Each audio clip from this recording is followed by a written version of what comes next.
கண்மணி அன்போடு காதலன் நான் எழுதும் கடிதமே. பொன்மணி உன் வீட்டில் சௌக்கியமா, நான் இங்கு சௌக்கியமே. உன்னை எண்ணி பார்க்கையில் கவிதை கொட்டுது, அதை எழுத நினைக்கையில் வார்த்தை முட்டுது. ஓஹோ கண்மணி அன்போடு காதலன் நான் எழுதும் கடிதமே. பொன்மணி உன் வீட்டில் சௌக்கியமா, நான் இங்கு சௌக்கியமே. எனக்குண்டான காயம் அது தன்னால் ஆறிடும். அது என்னமோ தெரியல, என்ன மாயமோ தெரியல, எனக்கு ஒன்றுமே ஆகுறதில்லை. இன்னும் எழுதிக்க, நடுவில் மானே தேனே பொன்மானே இதெல்லாம் போட்டுக்கணும். இந்த பால் எனக்கு என்ன காயம்னாலும் அது என் உடம்புல தாங்கிடும். ஆனால் உன் உடம்பு தாங்கிடுமா? அபிராமி அதையும் எழுதணுமா? என் காதல் என்னன்னு சொல்லாமல் ஏங்க அழுகையாக வருது.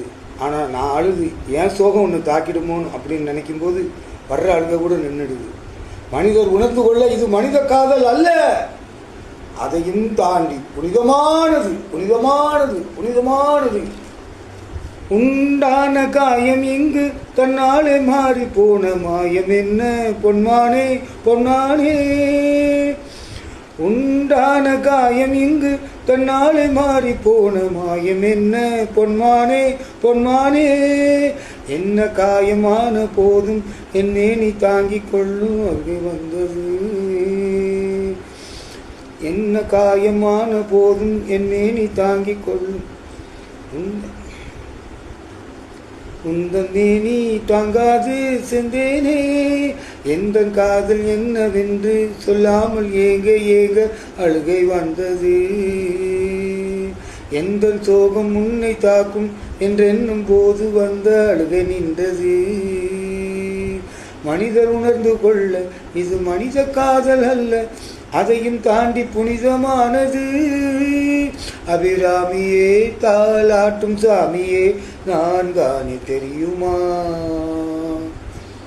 சிவகாமியே சிவனில் நீயும் பாவியே அதுவும் உனக்கு புரியுமா?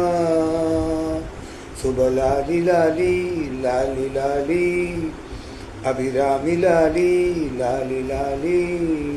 அபிராமியே தாலாட்டும் சாமியே நான் தானே தெரியுமா?